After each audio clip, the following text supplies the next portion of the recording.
بسم اللہ الرحمن الرحیم۔ ظفر اقبال اردو اکیڈمی، پرچہ lecturer Urdu, federal public service commission. پہلی معروضی ہے زوار کا واحد بتائیے۔ اس کا درست جواب ہے زائر۔ زائر بنیادی طور پر عربی زبان کا لفظ ہے۔ اس کی جمع زور یا زوار ہے اور اس کی جمع الجمع زائرین ہے۔ زائر، زوار اور زائرین۔ سوال نمبر 2 ہے کہ تنقید کی آزادی کس کی کتاب ہے؟ تو اس کا درست جواب ہے کہ تنقید کی آزادی مظفر علی سید کی تصنیف ہے۔ سوال نمبر 3 ہے محاکات نگاری کے ماہر مانے جاتے ہیں؟ تو اس کا درست جواب ہے میر تقی میر۔ میر تقی میر کے کلام میں محاکات نگاری پائی جاتی ہے۔ سوال نمبر 4 ہے کہ سید عابد علی عابد کی تصانیف البیان، البدیع، اصول انتقاد ادبیات یہ کس ادارے نے شائع کی ہیں؟ تو اس کا درست جواب ہے مجلس ترقی ادب لاہور نے البیان، البدیع اور اصول انتقاد و ادبیات شائع کی ہیں۔ سوال نمبر 5 ہے کہ اکادمی ادبیات پاکستان کا دفتر کہاں واقع ہے؟ تو اس کا درست جواب ہے کہ اکادمی ادبیات پاکستان کا دفتر اسلام آباد میں واقع ہے۔ سوال نمبر 6 ہے کہ یادگار غالب جس کے مصنف مولانا الطاف حسین حالی ہیں اور جو غالب کی سیرت اور سوانح پر لکھی گئی کتاب ہے، اس کا بہترین دباچہ مولانا الطاف حسین حالی نے لکھا ہے۔ بتائیے یہ کتنے صفحات پر مشتمل ہے؟ تو اس کا درست جواب ہے کہ یادگار غالب کا دباچہ 9 صفحات پر مشتمل ہے۔ سوال نمبر 7 ہے کہ میتھیو آرنولڈ تنقید میں کس چیز پر زور دیتا ہے؟ تو اس کا درست جواب ہے کہ میتھیو آرنولڈ تنقید میں غیر جانبداری پر زور دیتا ہے۔ سوال نمبر 8 ہے بانگ درا کی پہلی نظم کون سی ہے؟ تو اس کا درست جواب ہے ہمالا۔ اس کا درست تلفظ بھی ہمالا ہے کے نیچے زیر لگا ہے۔ کلیات اقبال اور بانگ درا کی پہلی نظم ہمالا ہے۔ اقبال کی ایک مشہور نظم ہے ابلیس کی مجلس شورا، وہ ان کے کس شعری مجموعے میں ہے؟ تو اس کا درست جواب یہ ہے کہ اقبال کی مشہور نظم ابلیس کی مجلس شورا ان کے شعری مجموعے ارمغان حجاز میں موجود ہے۔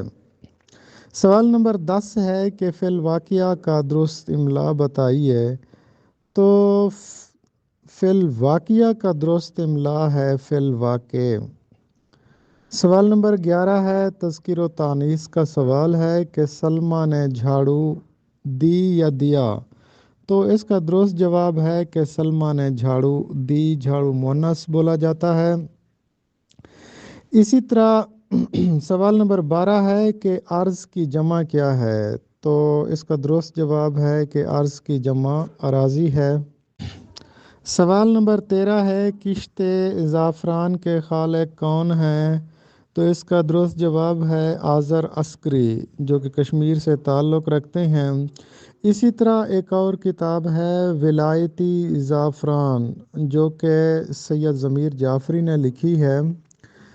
سوال نمبر 14 ہے کہ غیظ و غضب کا درست تلفظ بتائیے۔ تو اس کا درست تلفظ اور املا یہ ہے کہ لفظ غیظ زوئے سے لکھا جاتا ہے، زواد سے نہیں لکھا جاتا۔ سوال نمبر 15 ہے مرزا غالب کا شاہی لقب کیا ہے؟ تو اس کا درست جواب ہے نجم الدولہ۔ غالب کو یہ لقب شاہی قلعے سے ملا تھا۔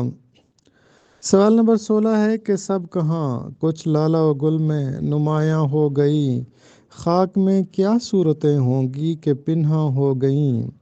غالب کے اس شعر میں کون سی صنعت کا استعمال کیا گیا ہے؟ تو اس کا درست جواب ہے کہ غالب کے اس شعر میں صنعت حسن تعلیل کا استعمال کیا گیا ہے۔ غالب نے لالا و گل کے وجود میں آنے کو دراصل خاک میں پنہاں خوبصورت صورتوں کی ایک وجہ قرار دیا ہے کہ یہ جو لالا و گل زمین کے اوپر آتے ہیں یہ دراصل وہی خوبصورت چہرے ہیں جو مٹی کے نیچے دفن ہو چکے ہیں۔ سوال نمبر 17 ہے کہ آنکھ اوجھل پہاڑ اوجھل یہ قواعد کی روح سے کیا ہے؟ تو اس کا درست جواب ہے کہ آنکھ اوجھل پہاڑ اوجھل قواعد کی روح سے ضرب المثل ہے۔ سوال نمبر 18 ہے کہ ضمیر جعفری، سید محمد، کرنل محمد خان، سید محمد جعفری، ان تینوں میں سے کس کا تعلق فوج سے نہیں تھا؟ تو اس کا درست جواب ہے کہ سید محمد جعفری۔ سید محمد جعفری وزارت اطلاعات و نشریات کے سے وابستہ تھے، جبکہ ضمیر جعفری اور کرنل محمد خان یہ فوج سے وابستہ تھے۔ سوال نمبر 19 ہے قاعدہ بے قاعدہ کس مصنف کی کتاب ہے؟ تو اس کا درست جواب ہے کہ قاعدہ اور بے قاعدہ شوکت تھانوی کی تصنیف ہے۔ سوال نمبر 20 ہے کہ شوخی تحریر کس کی کتاب ہے؟ تو اس کا درست جواب ہے سید محمد جعفری۔ یہ کتاب کا عنوان غالب کے پہلے شعر سے مستعار لیا گیا ہے۔ نقش فریادی ہے کس کی؟ شوخی تحریر کا۔ کاغذی ہے پیرہن ہر پیکر تصویر کا۔ سوال نمبر 21 ہے پیٹ میں داڑھی ہونا اس کا کیا مطلب ہے؟ پیٹ میں داڑھی ہونا یہ ایک محاورہ ہے، اس کا مطلب ہے بچپن میں دانائی کی باتیں کرنا۔ سوال نمبر 22 ہے اقبال کو پنجاب یونیورسٹی کا فیلو کب نامزد کیا گیا؟ تو اس کا درست جواب ہے کہ 2 مارچ 1910 کو اقبال کو پنجاب یونیورسٹی کا فیلو نامزد کیا گیا۔ سوال نمبر 23 ہے کہ اقبال نے MA کس مضمون میں کیا؟ تو اس کا درست جواب یہ ہے کہ اقبال نے فلسفہ میں ماسٹرز کیا تھا۔ سوال نمبر 24 ہے اقبال کی نظم شکوہ کا سال تصنیف یا سن تخلیق بتائیے۔ تو اس کا درست جواب ہے کہ اقبال نے اپنی مشہور زمانہ نظم شکوہ اپریل 1911 میں لکھی تھی۔ سوال نمبر 25 ہے دیوان غالب بخط غالب کون سا نسخہ ہے؟ تو اس کا درست جواب ہے کہ نسخہ حمیدیہ وہ نسخہ ہے جو غالب نے اپنے ہاتھ سے لکھا تھا۔ سوال نمبر 26 ہے مغلوں نے ہندوستان کو 3 چیزیں دی ہیں، اردو، تاج محل اور غالب، بتائیے یہ کس کا قول ہے؟ تو اس کا درست جواب ہے کہ یہ رشید احمد صدیقی کا قول ہے۔ سوال نمبر 27 ہے کہ مقدمہ شعر و شاعری کا سن اشاعت کیا ہے؟ تو اس کا درست جواب ہے کہ مقدمہ شعر و شاعری جس کو اردو تنقید کی بائبل بھی کہا جاتا ہے یہ 1893 میں شائع ہوئی۔ سوال نمبر 28 ہے بتائیے ان میں سے نفسیاتی نقاد کون ہیں؟ تو اس کا درست جواب ہے کہ ڈاکٹر سلیم اختر کا تعلق نفسیاتی تنقید سے تھا۔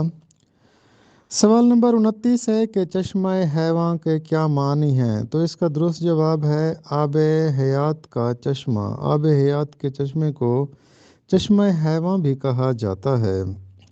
سوال نمبر 30 ہے کہ نکات الشعراء یہ کس کا تذکرہ ہے؟ تو اس کا درست جواب ہے کہ نکات الشعراء میر تقی میر کا تذکرہ ہے۔ سوال نمبر 31 ہے کہ اردو غزل کے بادشاہ کون کہلائے جاتے ہیں؟ تو اس کا درست جواب ہے کہ میر تقی میر کو اردو غزل کا بادشاہ یا شہنشاہ غزل بھی کہا جاتا ہے۔ سوال نمبر 32 ہے کہ شعر کے ارکان کو عروض کے مطابق جانچنے کا عمل کیا کہلاتا ہے؟ تو شعر کے ارکان کو عروض کے مطابق جانچنے کا علم تخطیع کہلاتا ہے۔ سوال نمبر 33 ہے کہ زندہ رود کس کی کتاب ہے؟ تو اس کا درست جواب ہے کہ زندہ رود ڈاکٹر جاوید اقبال کی تصنیف ہے۔